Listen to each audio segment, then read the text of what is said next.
Muy bien. Uy, un momentito. Recording now. Vamos a grabar. Muy bien. Y muy buenos días, buenos días. Ya, estamos a 100 grados. Ya, a las 10. Wow, we're already at 100 degrees at 10 o'clock. Ay, qué pena. What a pain that is. Vamos a practicar hoy. Primero tengo que decirles, first I have to tell you guys, y gracias Marcos. Thank you, Marcos. I did get the same thing there. Next week, Monday, el 26, is that the 26th? Fourth. Yeah, see, 24. 26.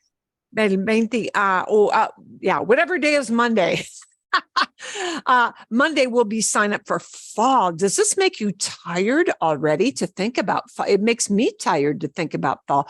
But there are a couple things I need to tell you about fall para que sepan, so you know, because it may look a little confusing. Okay, so the short end of it is just sign up for the Wednesday morning, 10 o'clock that's got my name attached to it and you're good to go.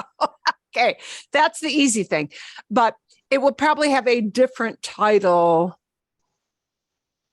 in the effort to catch those folks who get confused by which level do I join.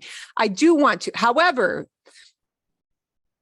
if looking for Wednesday morning, 10 a.m., is not good enough, because maybe it's not.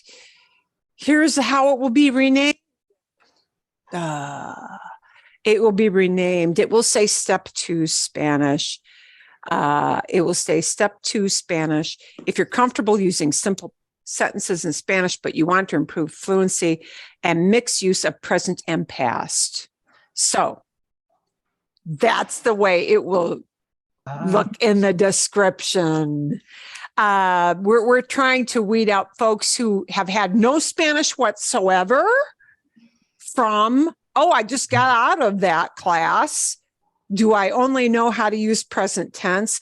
The people who only know how to use present tense are in the Monday morning class, and it will be called Step 1. And some of you may want to stay in that. You guys know who you are. So, okay, that's the way that's going to run. So this class we're in right now, it will now be called Step 2 Spanish. It will look like that, but look for Wednesday morning, 10 o'clock with my name. The other caveat, the other little warning I have to tell you is that fall is an odd season. Why is fall odd? Fall is odd because you have to sign up not for one, but 2 classes.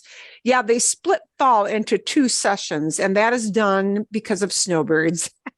Yeah, the snowbirds who come November 1st only want to do the latter half of fall. So fall is split into 2 seasons. It runs from September through October 31st. More or less, yeah, for people who come early in fall. And for those who say, no, I only come in November, there's a second session to fall, which runs November 1st, generally that week, through mid-December, getting close to Christmas season. That's when it cuts out. So do know that when you sign up for fall, if you want both fall session, you have to register twice. That's the hard thing to remember. Fall is an odd season for us. So para que sepan, just so you know, do you have to register twice if you want both fall? Yes, sadly, you have to register twice. So something to keep in mind that doesn't happen any other season of the year. Okay. Bien.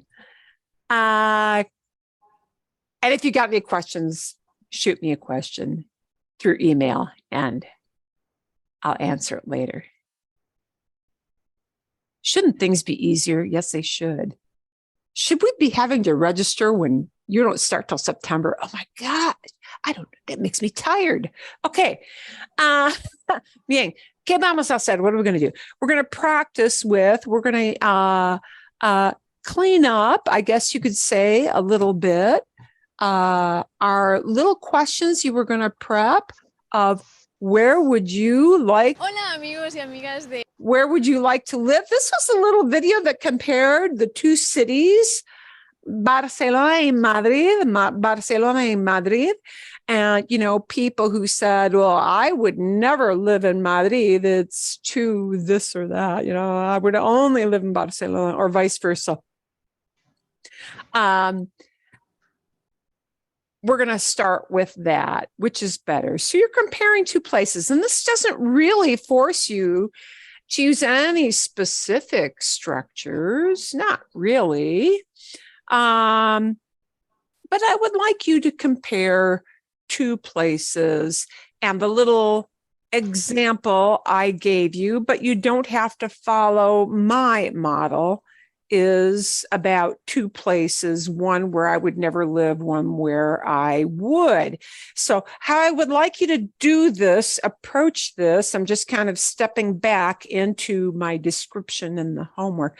I would like you to start by giving just a one sentence, like the gist, the main idea in English, because some of you may use some vocabulary that people don't know. And so your gist should make sure that people understand in English, first of all, what you're going to tell them in Spanish.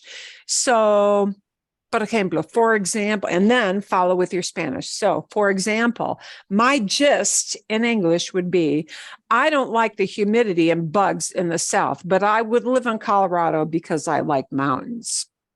That's the gist. Okay. In case I used any kind of a vocab word that is maybe harder. But now you've got the general idea. I don't like this area, but I do like this. And now I'm going to fill it out in Spanish and give a few more details. All right. Y ahora en español. No me mudaría, I would not move. No me mudaría a los estados en el sureste, southeast, en el sureste de Estados Unidos, como Florida, Alabama y Georgia. No soporto la humedad y los insectos que viven allá. Bien. No soporto, I can't stand. Bien, me gustan las playas y el mar, pero prefiero vivir en las montañas. Así que sería mejor vivir en Colorado. Tiene el clima fresco, senderos y árboles en las montañas, y me encantaría esquiar. Okay, yours can be much shorter than that. You don't have to use any specific tense. You can keep it in presente the whole way through if you like, and just use me gusta, me encanta, prefiero, I prefer, y no me gusta, not that, yeah. So we're going to open with that. For starters, somos como 1, 2, 3, 4, 5, 6. Somos como 6. We can do this all together. Should we do this all together, or do you want to go into smaller groups since we only have 6? Small all together? Okay. Todos juntos, all together. So give a little, one sentence, the gist in English, yeah? And then your little spiel in Spanish. Who'd like to start off with us? See? Bueno, Dorothy. And Dorothy, make sure you take yourself off of mute. There. Let's see. I compared Chicago and Phoenix, and I said they were both places. They were both good places to live, but I preferred Phoenix. And then I can go into the things I compared. Ambos buenos lugares para vivir, pero prefiero Phoenix. Chicago tiene museos de clase mundial, world-class museums, y un lago preservado para sus ciudadanos. Chicago saved the lakefront. Some businessmen saved the lakefront for the people of Chicago. So there is only uno edificio by la playa. Todo es para la gente de Chicago. Chicago tiene un invierno brutal, mientras tenemos un verano brutal. Phoenix tiene montañas para escalar y oportunidades para deporte al aire libre durante todo el año. Sin embargo, debe comenzar muy temprano en los meses de verano.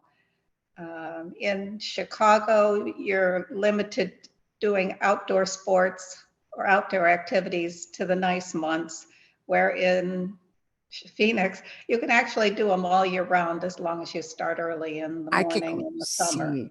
Sí. Sí, y Chicago es más histórico, pero Phoenix es muy nuevo y muy, ¿cómo se dice? Muy limpia. Sí, limpio, sí. Phoenix es una ciudad limpia, más o menos, sí, con la excepción del centro, cerca de las cortes, near the courts. No es Sí, sí, eso no. Sí, hay una, ¿cómo se dice?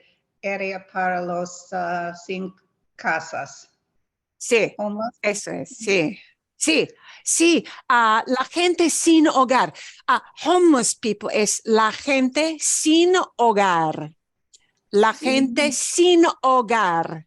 Oh, without a house. Eso, sí, muy bien. Okay. Dorothy, hiciste muy bien.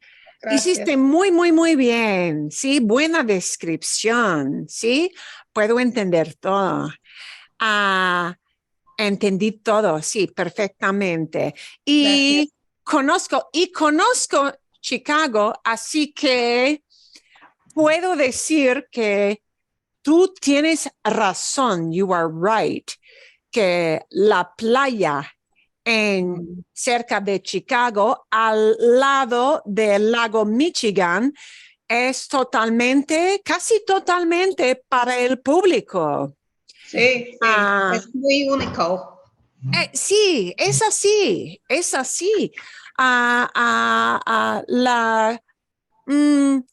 No hay tantas casas, no hay casas directamente en la playa, ¿sí? Y la gente de la ciudad puede disfrutar de la playa y el lago. Y, y es buena cosa. That's a good thing. Es buena cosa. Es muy. Vale, bueno, gracias. ¿Qué más? Who else? ¿Tiene algo? 2 lugares, 2 places. I have one. Bueno, all right, sí.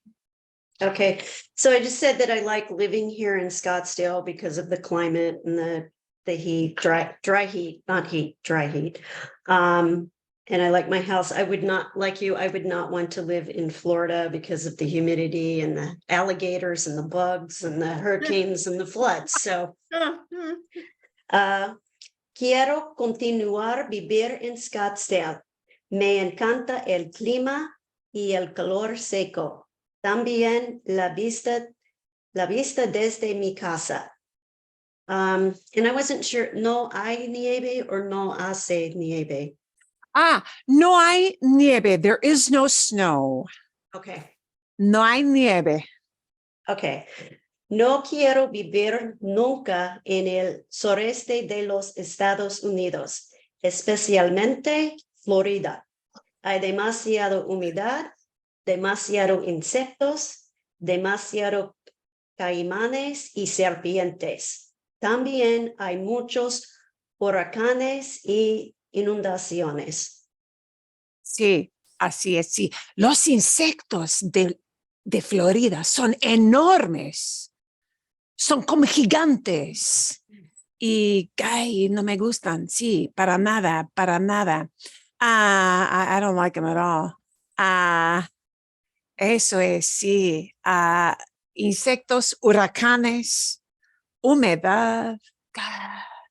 Si eres una persona, if you are a person, si eres una persona que prefiere el mar, pleno mar, just flat out ocean, entonces sí, Florida es ideal. Pero a mí no me gustan los insectos de allá. Y ahora, las serpientes. Tenemos serpientes aquí en Arizona, ¿no? Pero los pitones, tienen pitones en Florida. Sí, pitones son pythons, tienen pitones. Sí, el pitón, la serpiente que se llama el pitón, no es serpiente nativa a la Florida, pero hay pitones en Florida y es gran problema, tienen que remover. Y sí, hay cosas peligrosas, sí. Cosas también somos así, alligators, sí, los no son cocodrilos, pero caimanes, sí, los caimanes de Florida. Ok, perfecto. Bien. All right.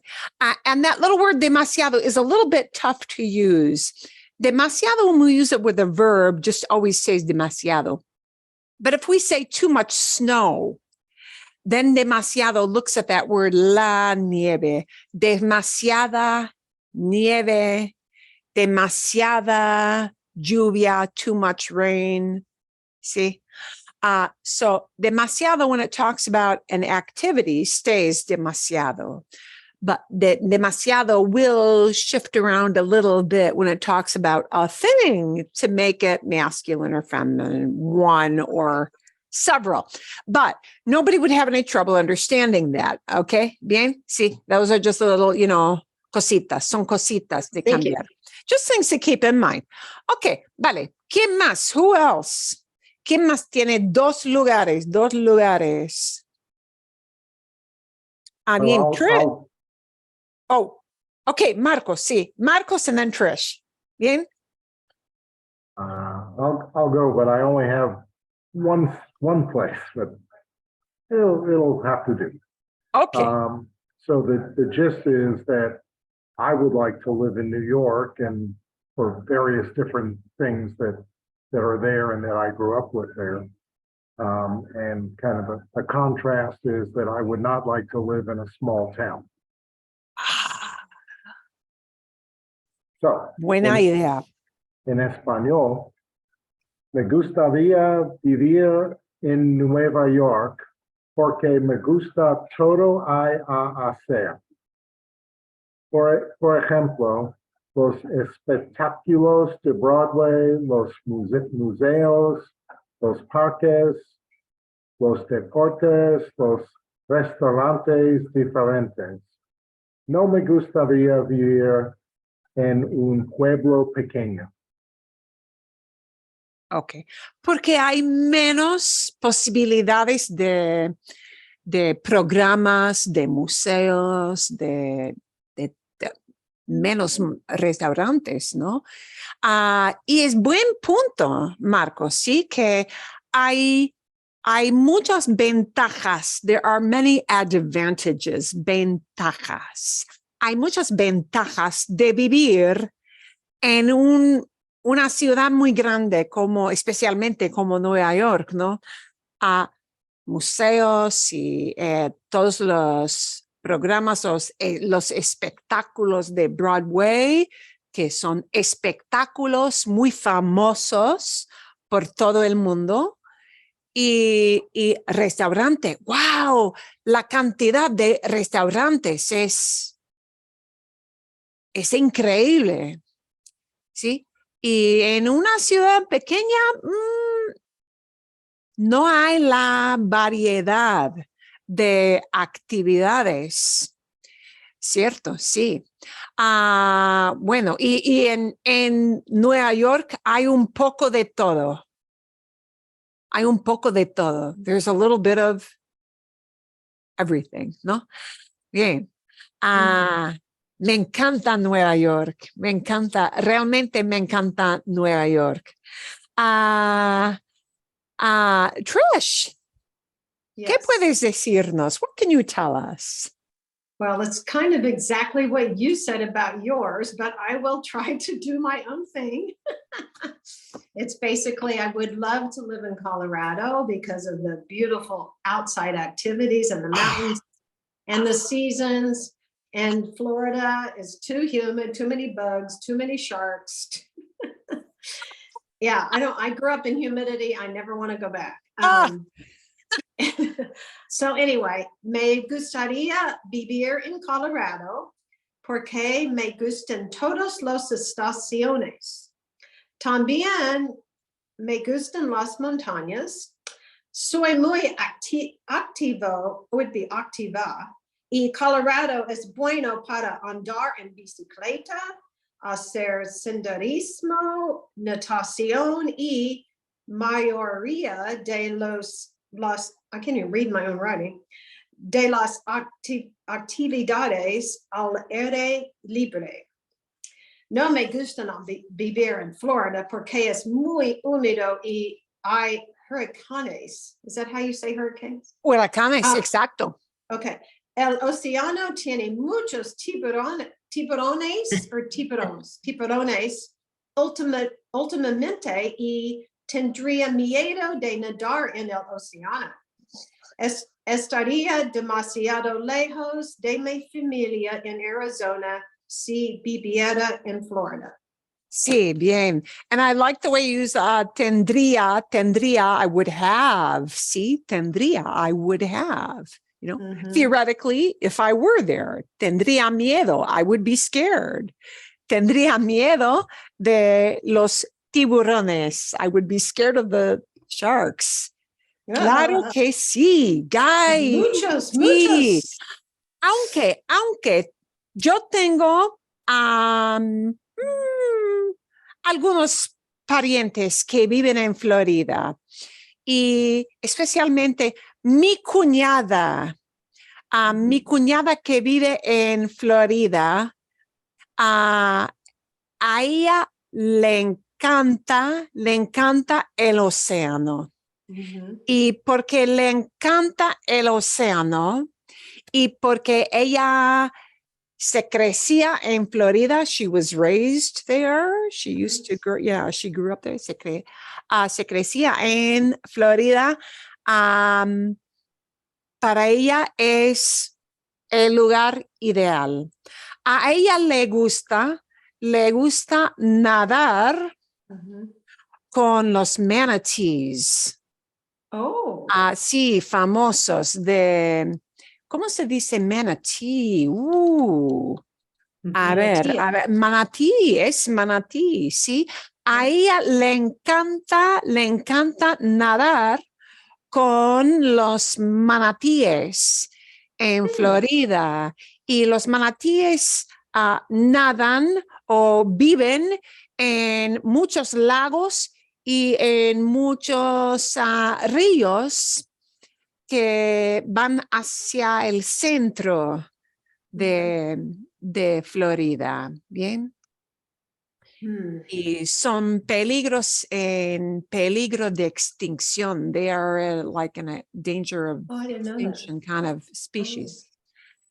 Pero a mí, los insectos de Florida son como gigantes. No, sé cómo te da tamaño así, Guy.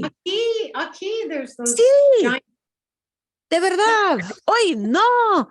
Cucarachas como de este tamaño, no me. Ay, Guy, son horribles y tienen que matar a los insectos. Guy, no. Me dan miedo. They really scare me. A mí no me gustan los insectos. Ok. Bueno, sí, Trish. Y la otra frase que tú usaste que me gusta mucho. The other sentence that you use that I like a lot is hacer senderismo. Hacer senderismo es to hike. There are a few ways to say to hike, dar una caminata, but hacer senderismo really makes it a true sport. Senderismo es hiking. Like ciclismo is biking, cycling, like if you do biking for exercise. Senderismo is taking that word sendero, trails, and make it into a sport that means you walk on trails. Senderismo. Hacer senderismo es hiking. It's easier to remember because of hacer ejercicio. Hacer For me. ejercicio. Exacto. This Yeah. is how we build, into new phrases. Yeah. Hacer natación is doing swimming, right? Hacer ciclismo can be doing biking. Hacer senderismo. Perfecto. Perfecto. And these are good little things to have in your hip pocket. That we can take that word hacer, that verb hacer, and attach a little sport name to it. Bien. To talk about that sport. Okay, vale. ¿Quién más? Who else has a little tale of two cities? Bueno, Jan. You're on mute, Jan. Oh, yes, you are on mute. I did mine a little differently. I have a tale of one city, why I want to live there and why I don't want to live there. Quiero vivir en Chicago, especialmente Evanston. Mi hijo, nuera y dos nietos viven en Evanston.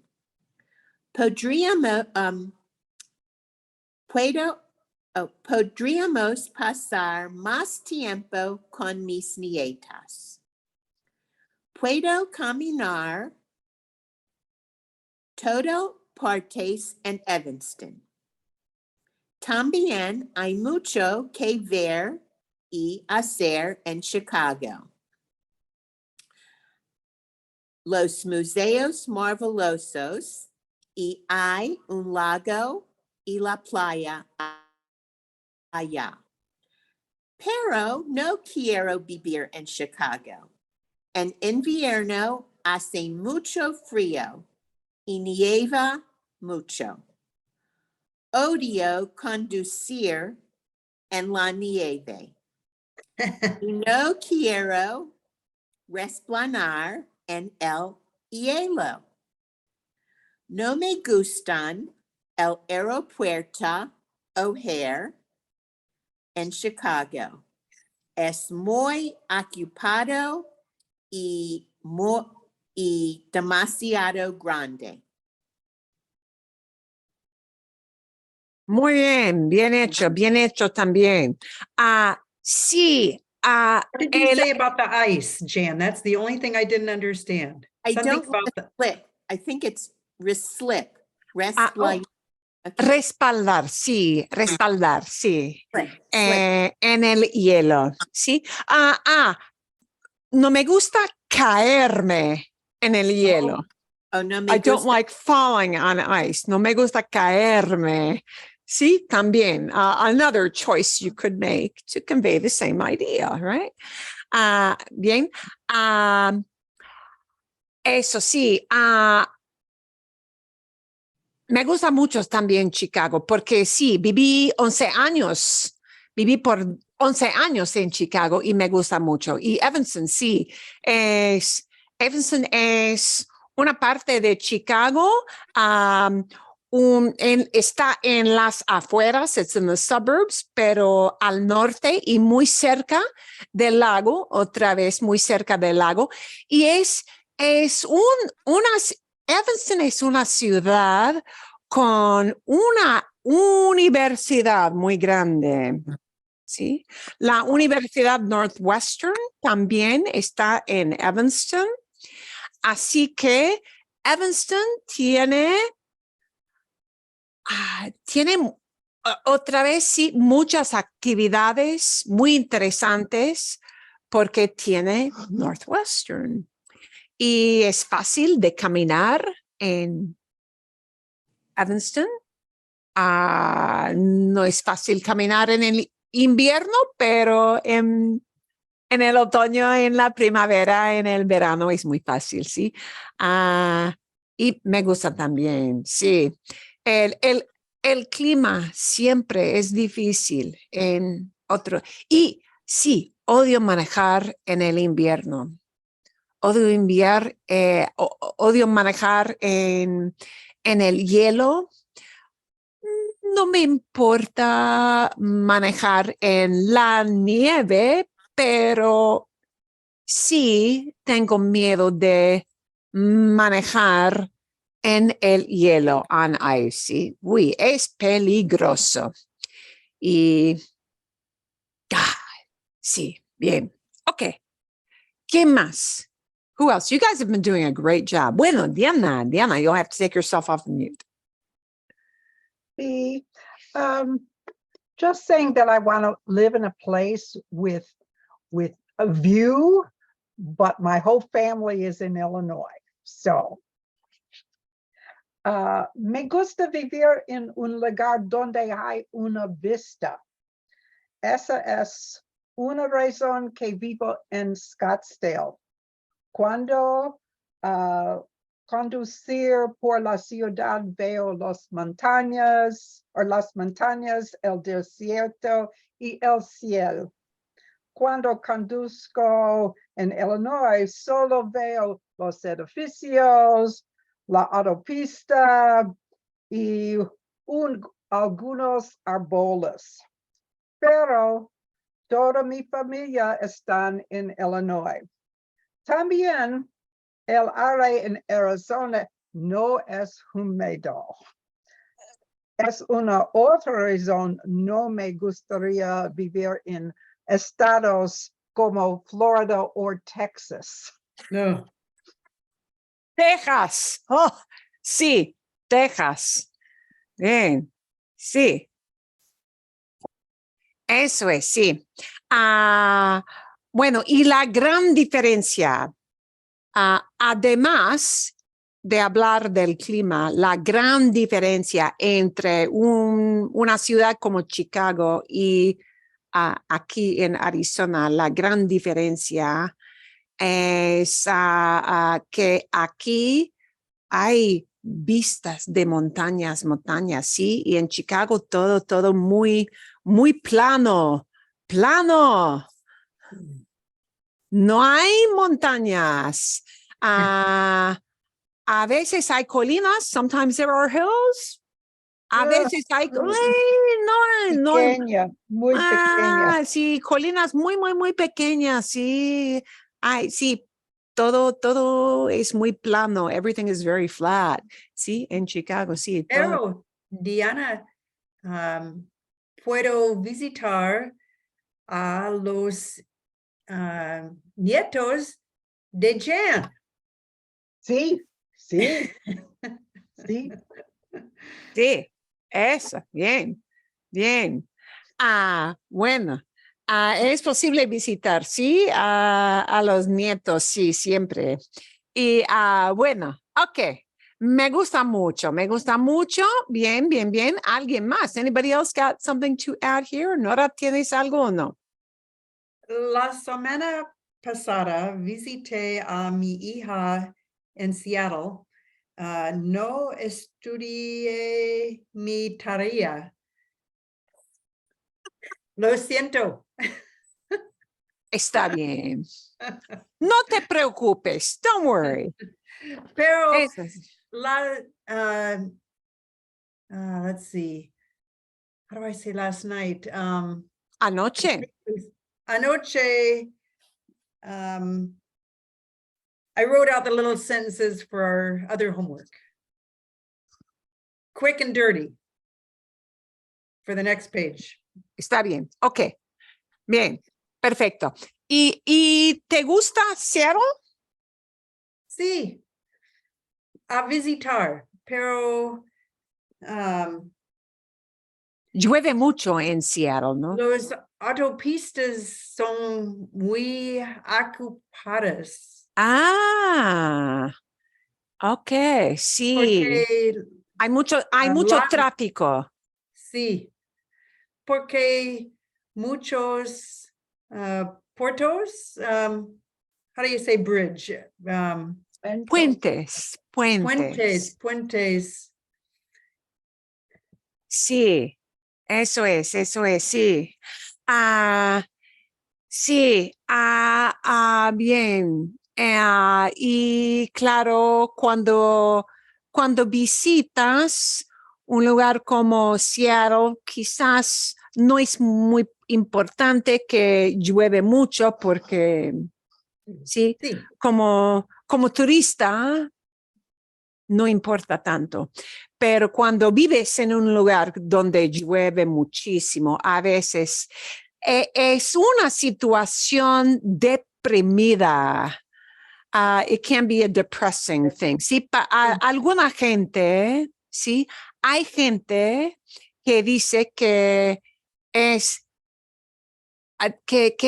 deprimido vivir en un lugar donde llueve tanto, días por días y días y días, sin fin, with no end. Casi, sí. pero en julio no llueve. No llueve tanto en no julio. llueve. No llueve tanto, sí, posible, sí. Que llueve más en el otoño, llueve más claro en el invierno en Seattle. Sí. Y a tu hija, Nora, ¿a ella le gusta mucho Seattle? Sí, y su novio está ahí. Oh, su novio está allá, sí, su novio Allá. trabaja allá, sí. Ok, bien. Excelente, muy bien. Ustedes hicieron muy bien. You guys did really, really well.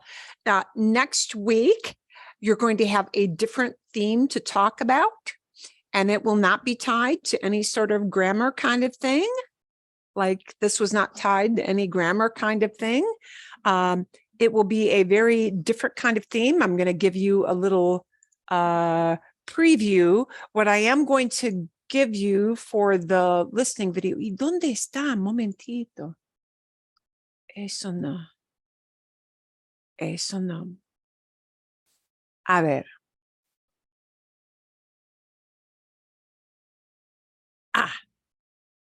Aquí. Okay. I'm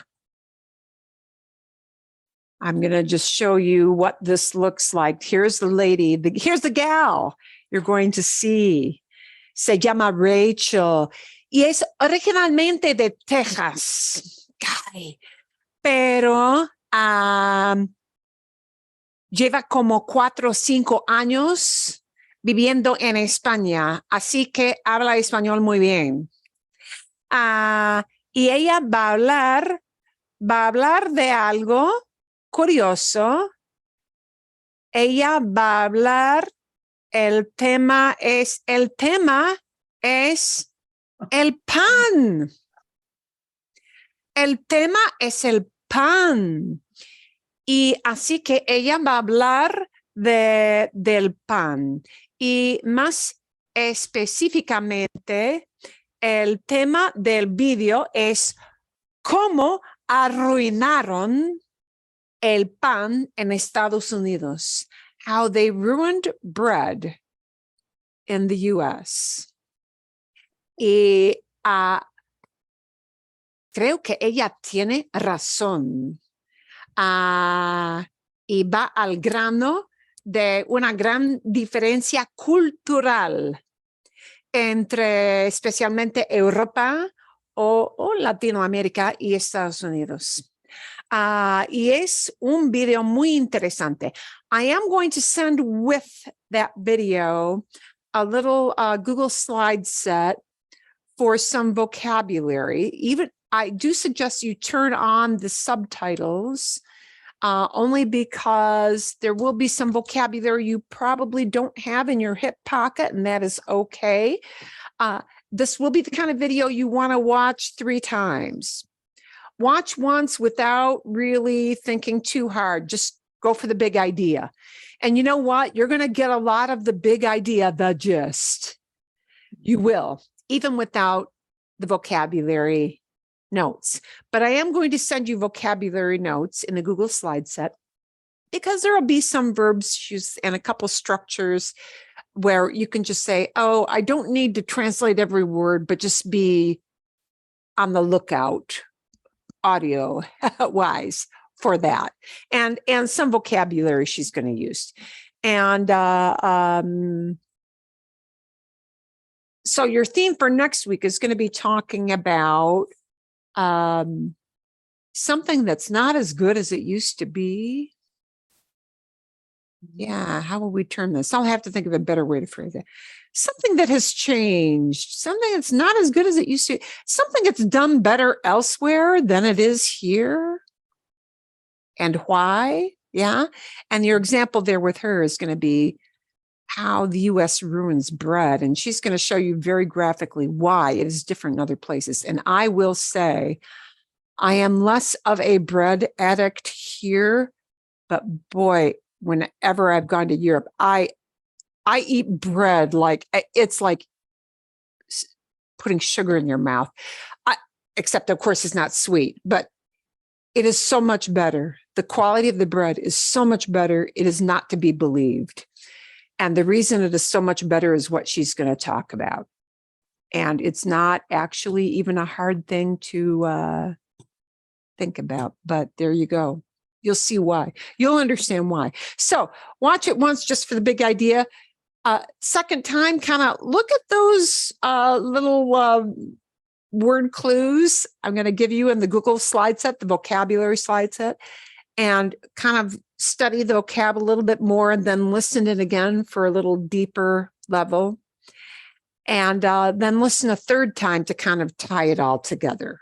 Yeah, that's always a good way to approach these listening comprehension videos. Big idea first time through. Study the vocabulary a little bit. Listen again to fill in some of the holes that are missing. And then listen a third time to kind of let it flow. And then, give me some ideas on a bigger theme there. Okay. Bien. I want to keep going with some. We're going to continue with some of these words that are confusing, some of these verbs that are not what you expect they should be. Yeah. And we started, and normally I don't really give very much translation, and maybe this was too much translation. If you think so, I get it. That's okay.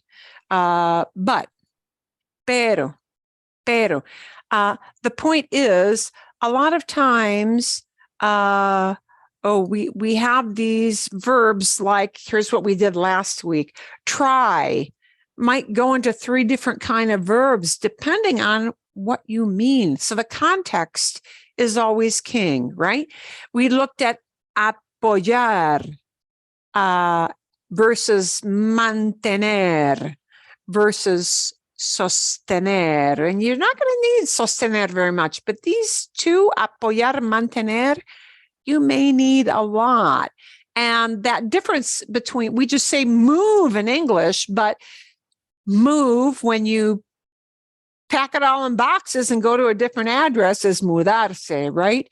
Versus either mover or moverse for moving an item or moving a part of your body, moving your whole body. And we're going to take a little bit of a deeper look at these verbs that mean throw. And the focus is going to be these throw words, okay? There are 3 verbs that might be used for throw. And 2 are, I'm going to say, more exclusively in the throw context, okay? And those 2 that are more exclusively kind of like throw are lanzar and tirar, okay? And I'll give you some context here. Lanzar think of that word lance. You know, somebody who like does track and field, or like the old Roman times, they threw a lance. That's how I always think of lanzar. Lanzar is like, yeah, going way out there. And because it's that way out there kind of meaning, lanzar, when you read or hear the news, is often used for launching.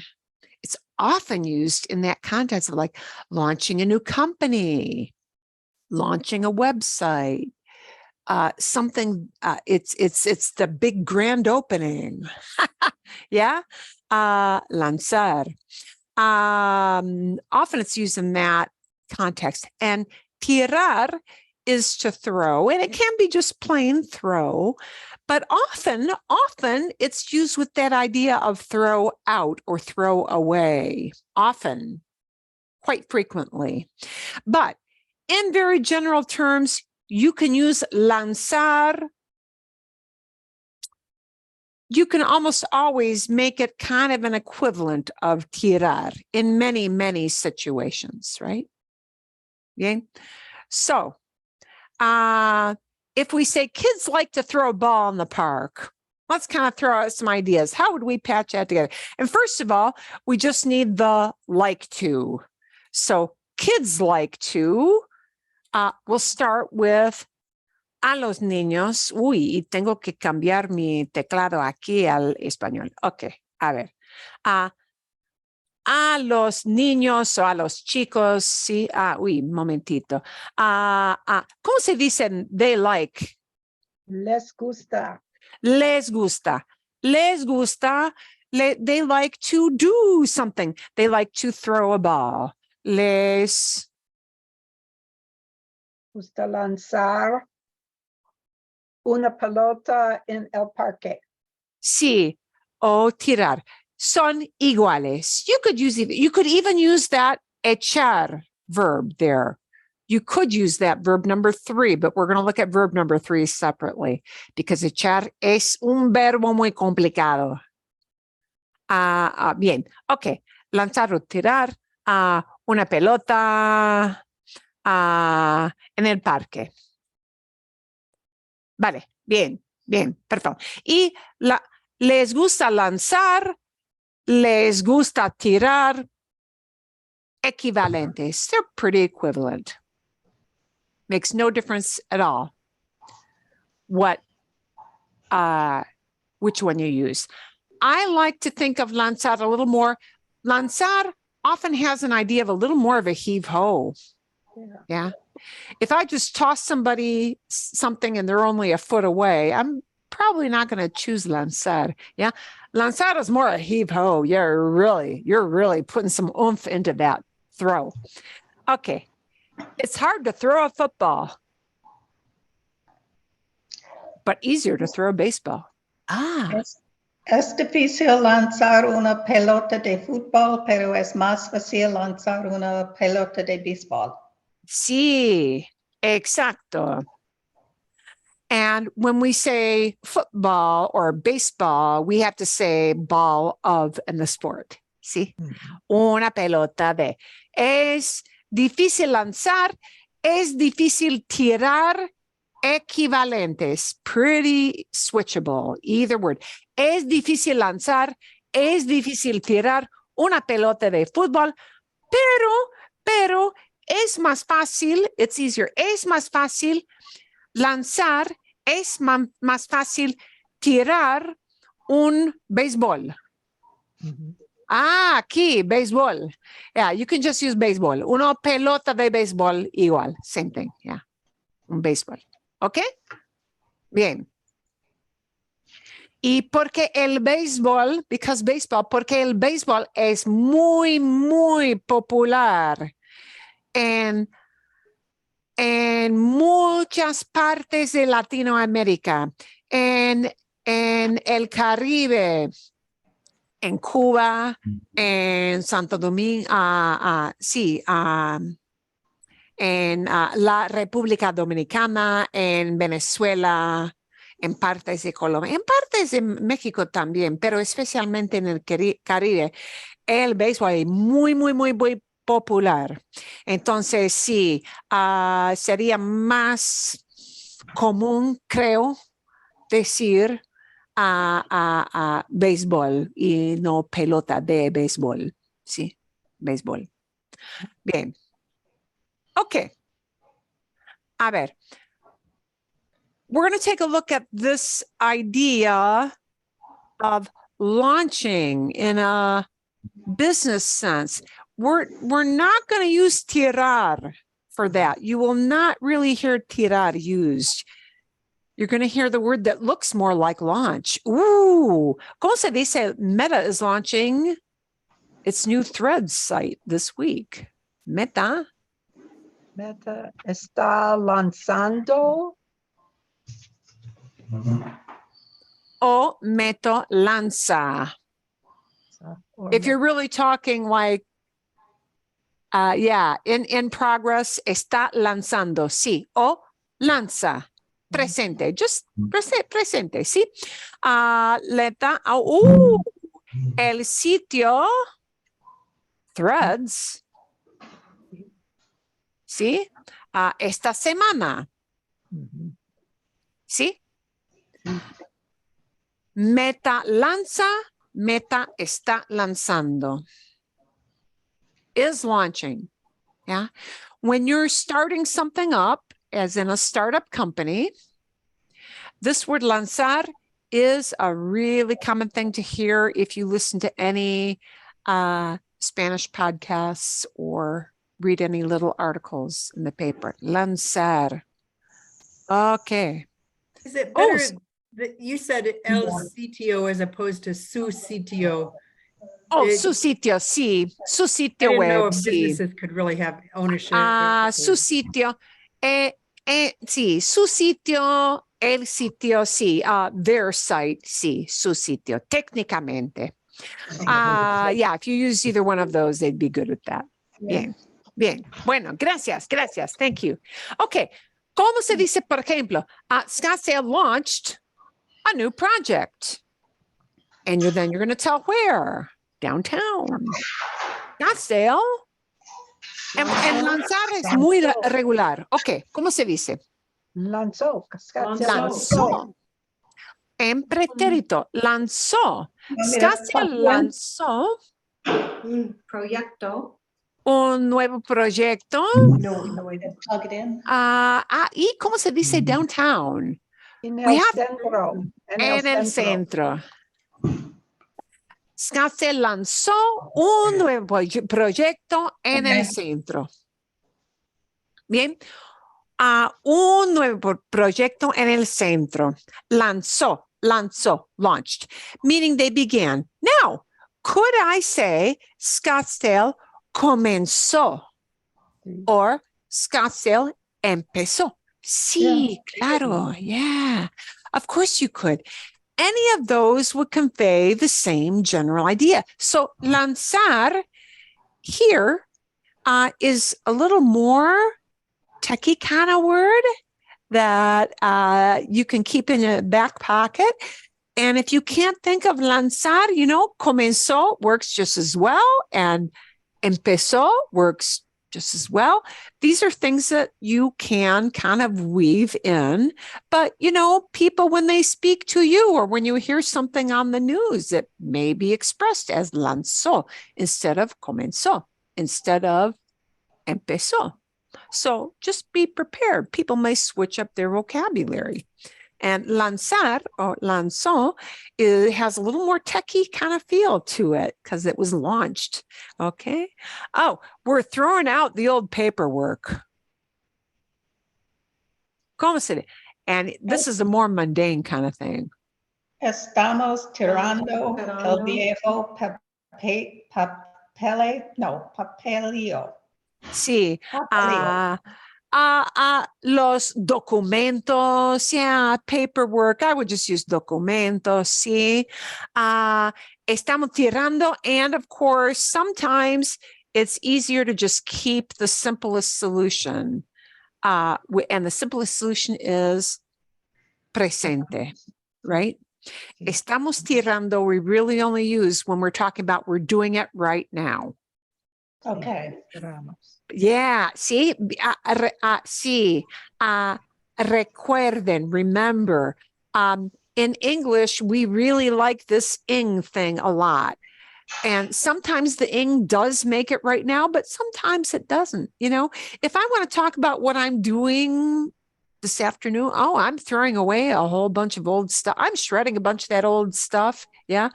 I don't really mean I'm doing it now, but I'll be doing it soon, right?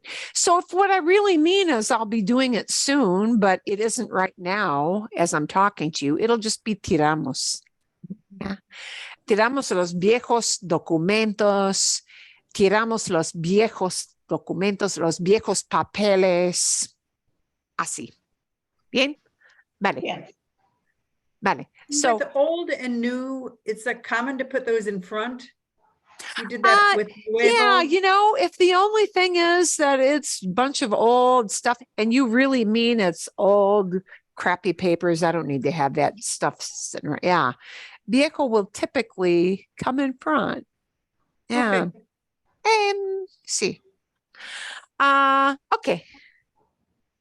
And the viejo will really give it the idea of, oh, it's junky stuff. Sure. Viejo will really carry the connotation of it's junky stuff. I don't need that. I don't need that. Get rid of it. Yeah. Yeah. Okay. Yeah. Viejo will not carry with it the idea of something is, ancient and therefore perhaps of value. Oh, Viejo. Yeah. Viejo your old checking account statements. often carries an idea, a connotation with it of, well, it's kind of crap. Okay. Yeah, that kind of old. Yeah, sí, eso. Por ejemplo, mis viejos zapatos, my old shoes. The connotation with that is probably that they're not such great shoes anymore. Mis viejos zapatos, my old shoes. They're probably a little worn out, kind of junky shoes now. Yeah. It may often carry that idea along with it. Okay. Vale. Bueno, vamos a continuar con people should not throw out trash on the highway. And here, more than lanzar, we should favor tirar because we're throwing out, we're throwing away stuff, we're tossing it. Oh, if you can use that idea in English of I'm tossing this stuff, tirar is your friend. Tirar is really the magic word. People, la gente. And we're talking about people in general. We're going to call it la gente. La gente. No debe tirar basura en la autopista. Sí, no debe tirar basura en la autopista. Bien, en el camión, en la calle, ¿sí? Bien, no debe tirar, shouldn't throw out. Bien, tirar es más como throw out. So think of tirar with litter. Think of tirar with stuff you don't need anymore. Yeah. Tirar often is used in that context, but we can use tirar just to talk about playing catch with your grandkids. Yeah.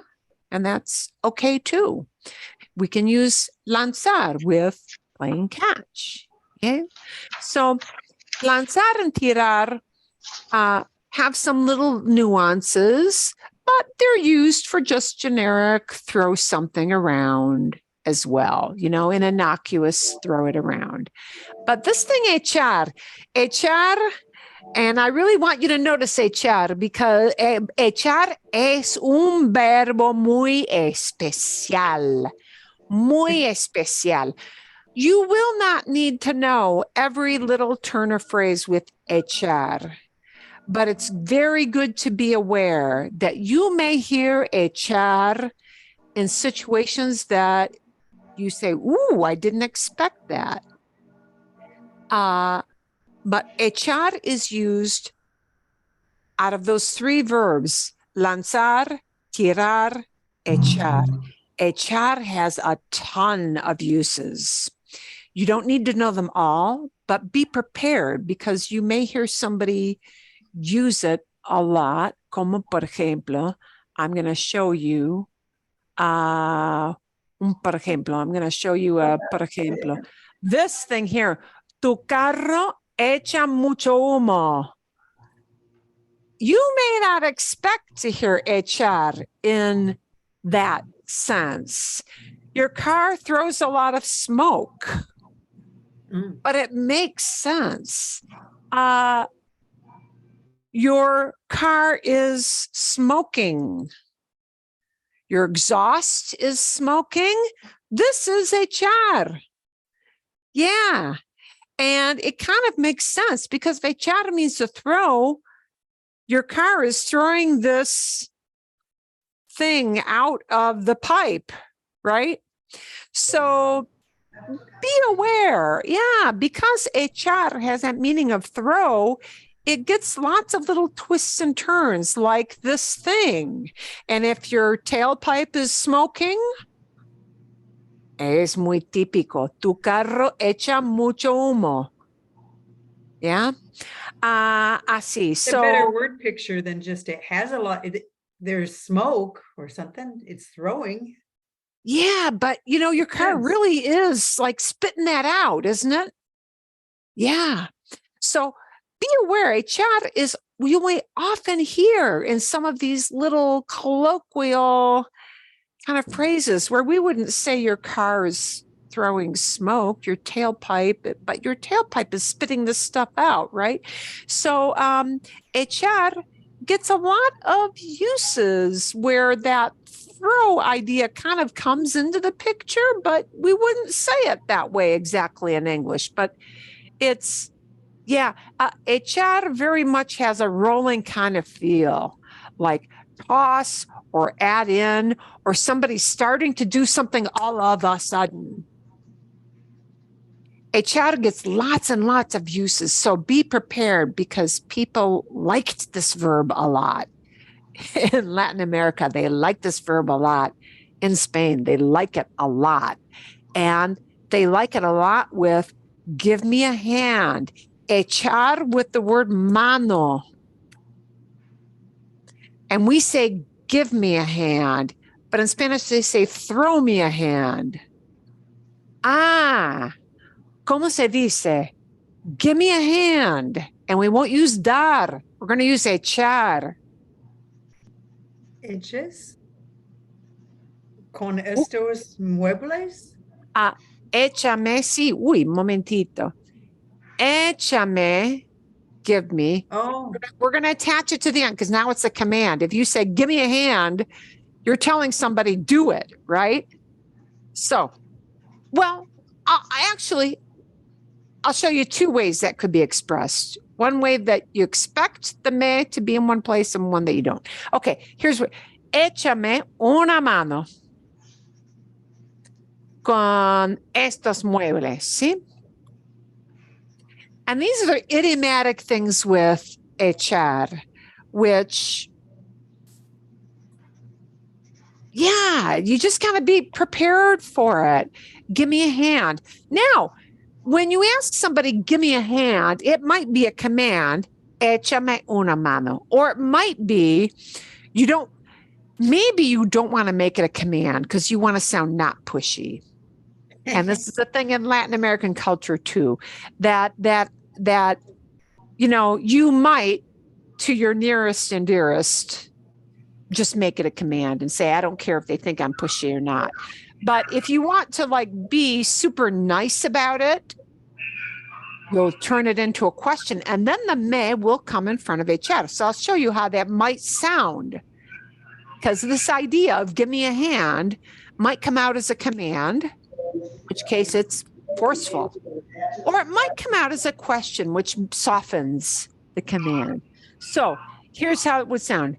Me echas una mano con estos muebles.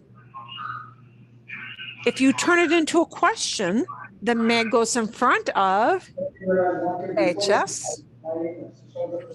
And it sounds less like an order, like your mom telling you to do it. Yeah. It sounds more soft pedal, more polite. Me echas una mano? Would you give me a hand? Yeah. But you're still asking for help. Just turning it into a question to make it sound less pushy. ¿Entienden? Understand? There are two ways that might be expressed. And me echas una mano is the nicer way. The more forceful way, like mom talking to the kids, is échame una mano, give me a hand. Now, I was thinking with the command, you change the verb. So I thought it would be ECHE.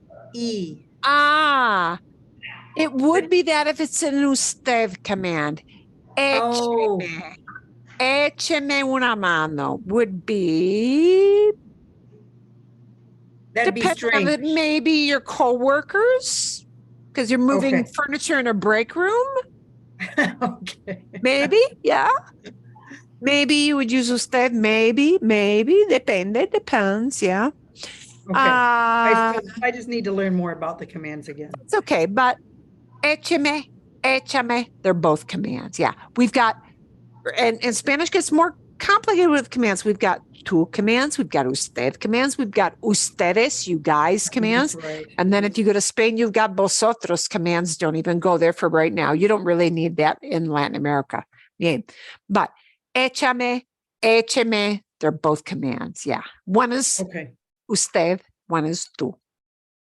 Bien. Okay. And because echar has that idea of throw, we often use it as, hey, toss in some of this. Yeah. If you're ever cooking with your family, do you ever say, hey, toss in a pinch of this or yeah. So echar is often used to talk about adding something into a recipe. Yeah. Add a little salt to the soup. Echa sal al sopa.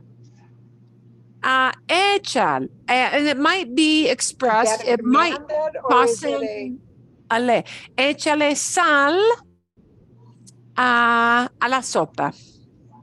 And it wouldn't be echas? You might say, echas. Echas means it's just a fact that you're adding salt. If you're really saying add salt, again, it's a command. Okay. Yeah. So when you're just. And typically that'll be like, échale sal. And the le just add the salt, that thing, to it, meaning the soup. The le is really talking about the soup. I know, but the thing you're really adding is la sal. Yeah. And the le kind of refers to soup. You may hear it with the le, you may hear it without the le. Don't worry about that too much. Yeah. Echa sal, échale sal. You might hear it either way. Yeah. Echa sal a la sopa. Bien.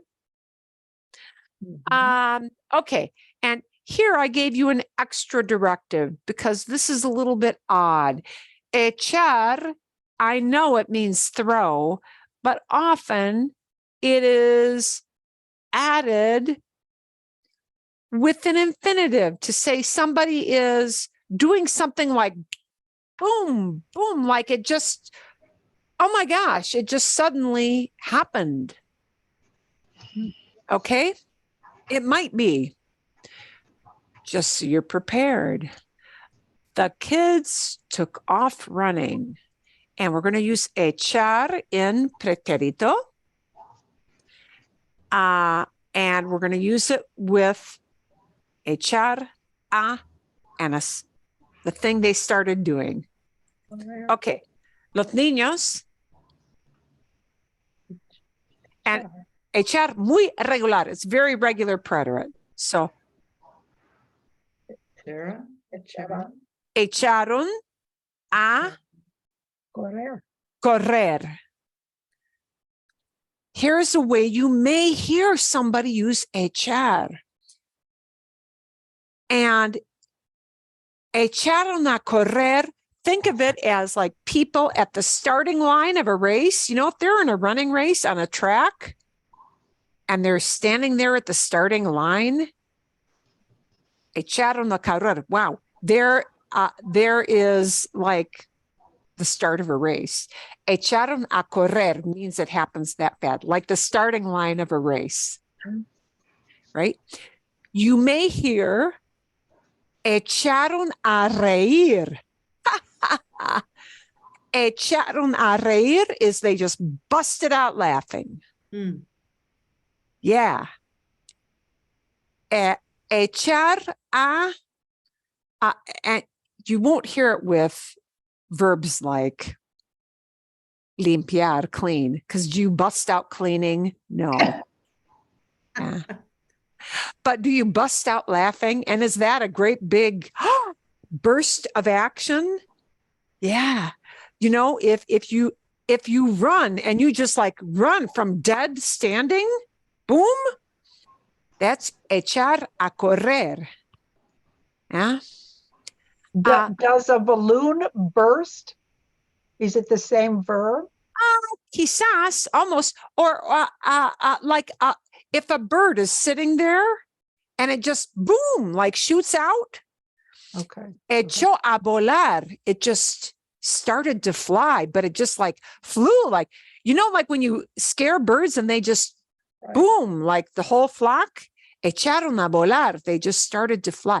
So, you know, you won't hear it all the time, but wow, it really creates kind of a visual image of something happening that quickly, and it's fast movement, and it's like all of a sudden. So know that echar, yeah, gets these kind of things. Yeah, he burst out laughing. Echó a reír. He just burst out laughing. There it is. And it's not reflexive. Oh, could be reírse or Oh, reír. it could be. Yeah, Yeah. see. Well, would the echo be reflexive? Se echo a reír? Oh, I see. Entiendo. Echarse, sí, posible. Vamos a ver. Creo que sí. I think you can frequently hear it that way. Yeah, it can. It can be either with or without the reflexive. I think I hear it a little more without, but nunca se sabe. You never know. Sometimes just regional variations, you may hear it that way. It's possible. You may, although I don't know that you need this for conversation, but because they covered it in the video, echar also often gets that idea of taught that guy out on his behind kind of idea. Like a bouncer kicking somebody out. Yeah, kicking somebody out. And you often, when you say they kicked him out, you don't literally mean they took their foot to his bottom tushy and, you know, but you know what it means. It means they made somebody leave. Yeah. Or they fired somebody. Yeah. So the boss fired him might be expressed as el jefe le echó, or maybe lo echó, porque Él hizo muchos errores. ¿Sí? Bien, voy a cambiar. Oh, Aquí esto, I thought it porque cometió hizo. muchos errores. And you could say despidieron a él, they fired him, but le echó, they kicked him out. They got rid of him. And they might mean they fired him or they just physically told him to leave. So just be aware. Yeah. And Marilyn, could you use hacer instead of cometió, but of the right conjugation? Hizo See, errores? usually you hear that as cometer. okay, he committed. Usually you hear that as cometer. Would somebody understand you? I think they would understand you if you used hacer, but generally, cometer un error is to make a mistake. Yeah. One way of saying that. There are a couple ways, but one way. See? Yeah. And here we're going to take a last look at, and then I want to move on a little to the easiest piece at the end. But here you will, the very last example, there is a phrase that is actually kind of common when you mean that you just ruined something. You've totally spoiled it. It is like inedible, unusable, and it makes sense with this idea of throw. Echar meaning to throw. Echarse a perder. Perder es to lose. Yeah. So if you're throwing it out as a loss, that means it's ruined, isn't it? Echarse a perder means you're throwing it out as a loss. It is a total loss. It is ruined. It is irretrievably wrecked. Echarse a perder. And I'll show you how you may hear this, because this one is a little bit peculiar.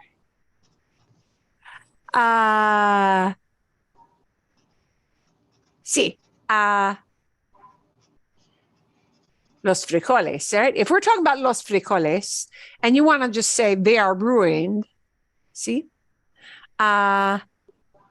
Se echan a perder. Se echan a perder los frijoles.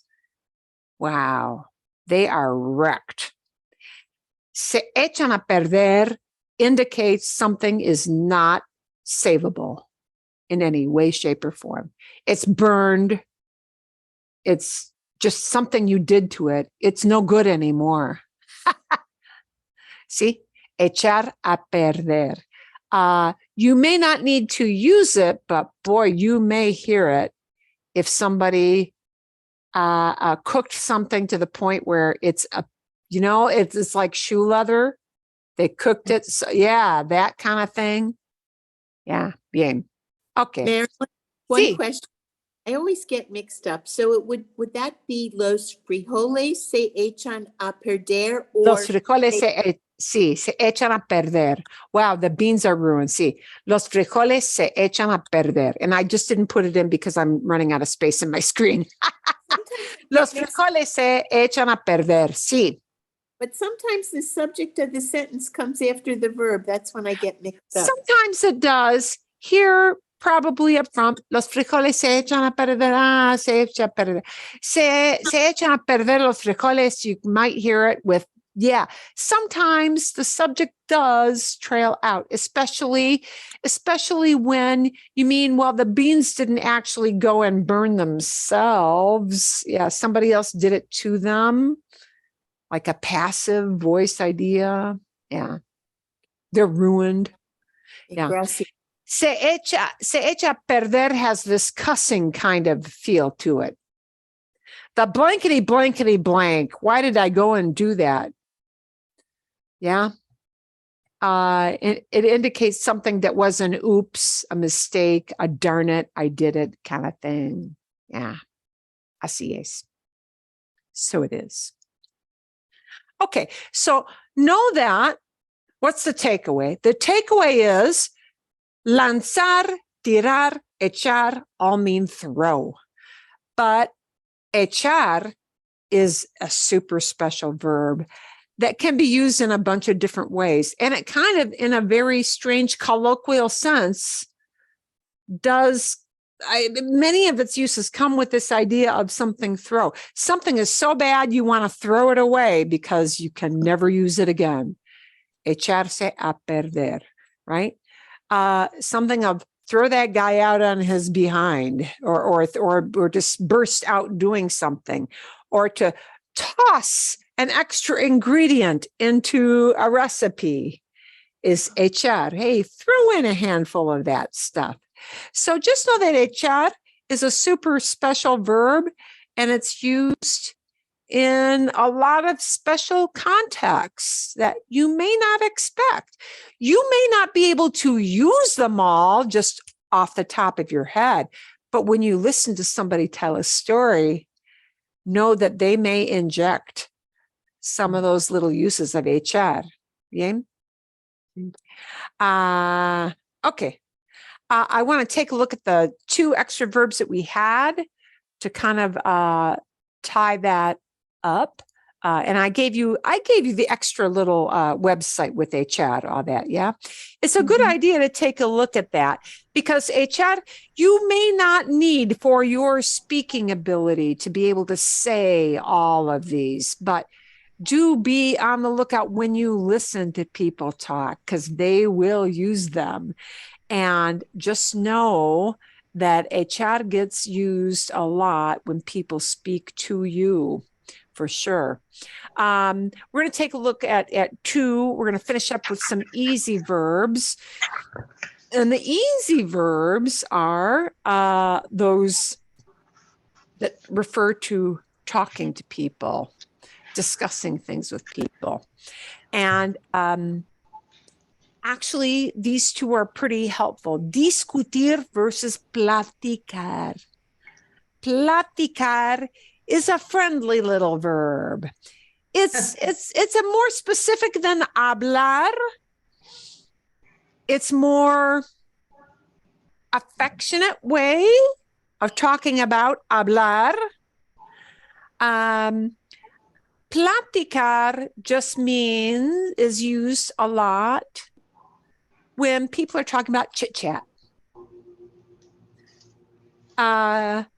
Platicar would not be used in a business sense unless it's cooler talk.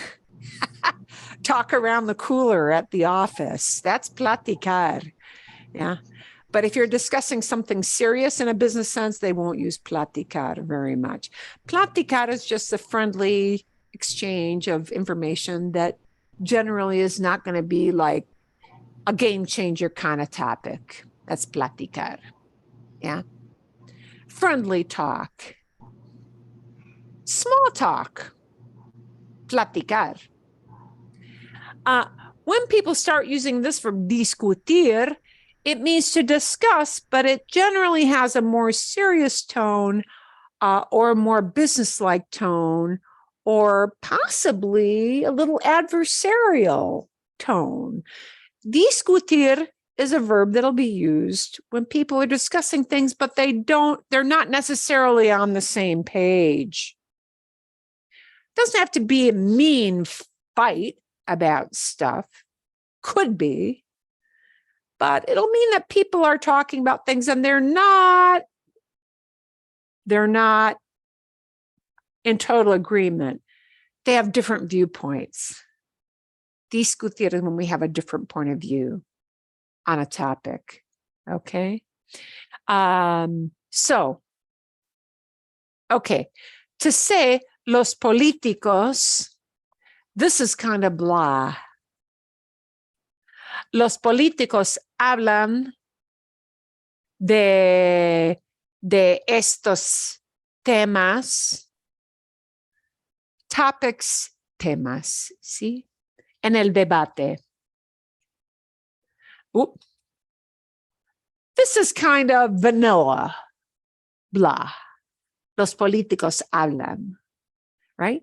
But if we really want to say they are arguing in the good sense, arguing about, not argue, necessarily anger, but in a debate sense, arguing.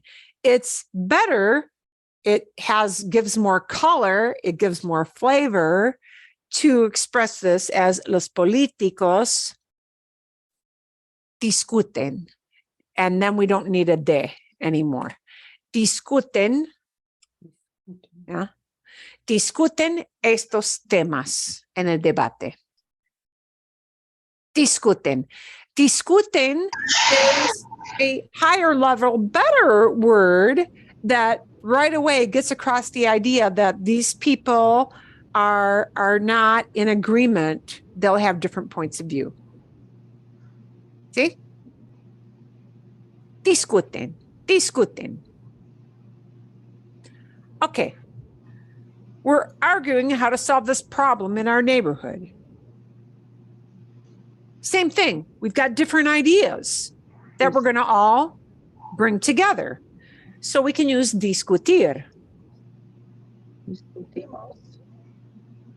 And if we're doing it at muy regular, very regular verb, Discutimos discutimos.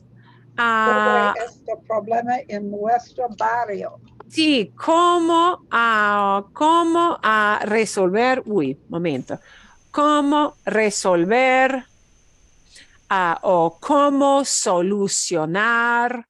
There are different words for solve.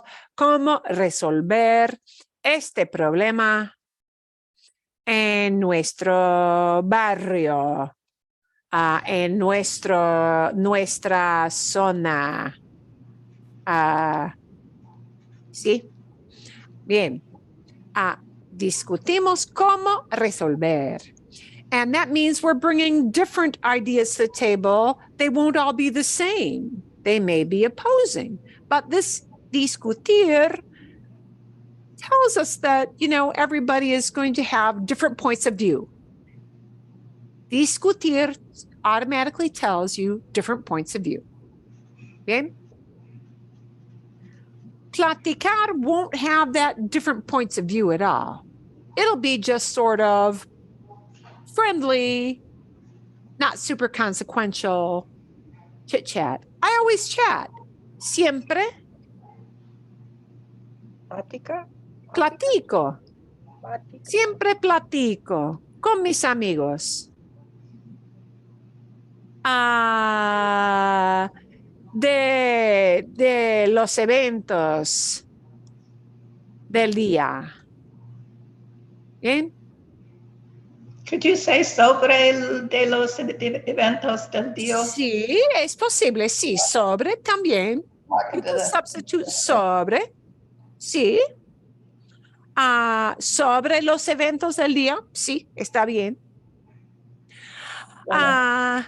Bien. Okay. And she tells me about what is happening. Ella. It could be me dice, she tells me. Or it could be me cuenta. It could be that. But instead of using me dice or me cuenta, they might plug in this verb platicar. Ella me platica. ¿Sí? De lo que pasa. De lo que pasa. De lo que sucede. De lo que pasa. Of what's going on. ¿Sí? De lo que pasa. Me platica has a very friendly feel to it. Discutir has a business-like or opposite end feel to it. So sometimes by the verb we choose, we give it a consequential, but kind of everyday feel, platicar, or we may give it a more formal, we're presenting different ideas, discutir. Bien? ¿Entienden? Sí. And these are just ideas to flesh out your vocabulary. Again, you may not choose to actively use it speaking so much right now, but do know when you hear people talk about it, they will often inject these kind of different verbs to give a different feel for what's going on, and again, they're verbs that can be confusing. Yeah. I'm going to give you a new verb to listen to a video on. No. ¿Es esta? Is it this one? Ay, a ver. Okay. El verbo es dejar. The verb I'm going to give you aquí, dejar. Con Paula. You'll get this for homework, con Paula, with Paula. And this, again, is on the theme of one verb this time. It's one verb in Spanish, dejar. But dejar might be used this many different meanings. It might be used, and it depends on the context. So dejar has different definitions in Spanish and what those might mean. And they're all kind of common. Dejar might mean to leave something behind. Dejar might mean to stop doing something. And when it means stop, you're going to need it as dejar de. Dejar de. Dejar can also mean el equivalente de permitir. Dejar can mean to let someone do something. So dejar is also like echar, kind of a special verb in that it might carry with it 3 different meanings. And she's going to explain to you what those different meanings are. And I'll give you some little ideas to see if you can use dejar after watching that video. Yeah. Can you use dejar in those 3 different ideas? Some practice to put that into actual practice. So you're going to have the dejar video and you're going to have the longer video about, de pan. And that is not grammar related, but rather for you to talk about, something that's not what it used to be, or maybe somebody else does this product better than we do it. Lo que sea, whatever. You can take that off anyway into couple different directions. It's not like it used to be kind of thing. Yeah, see? Los dos. I also had a reading thing, but I think we're going to leave that for another day. Oh, we had that idea of the word but as well. I want to come back to that.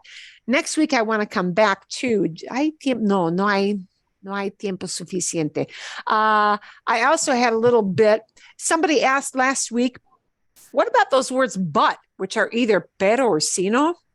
And we'll talk about that next week. We'll have a little mini lesson on. These are all like the words that can be kind of confusing for different reasons. Dejar can be confusing, yeah? And pero and sino can be a little bit confusing, but we'll talk about that next week. Maybe as our opener. Okay? ¿Todo bien? All good?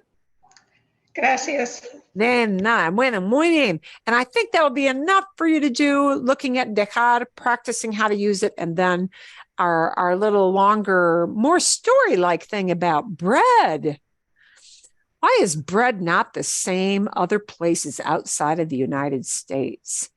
And I liked hearing the discussions about the cities, and it helped with the preface with the English just a little bit first. That was really good for me. Sí, bien. Even though I didn't do it. And I cannot take credit for that. Some other people said, hey, Marilyn, what you really need to do is tell people, plug it in with English first, a little one-liner so that people are kind of prepared. So gracias, thank you. When you guys come at me with suggestions like that, that is super helpful for me to know, because anything that makes it a little bit easier for you to, dip your toe in the pool, that's what we want to do. Great. Vale. Bueno. Okay. Entonces, sí, nos vemos. Sí. De nada. Fue un placer. It was totally a pleasure. And you'll have kind of a fun video, and then a grammar video, 2 things. Bien? Yes, yes. Yeah. Y sí, y nos vemos. And keep in mind, Monday is sign up day for anything. So if you do tennis, if you're still doing swim lessons for grandkids or any of that other kind of stuff, if you do art classes, whatever, like I say, on Monday is sign up day. So make sure you get in on that. Bien. Bueno, nos vemos. Sí, cuídense. Yo-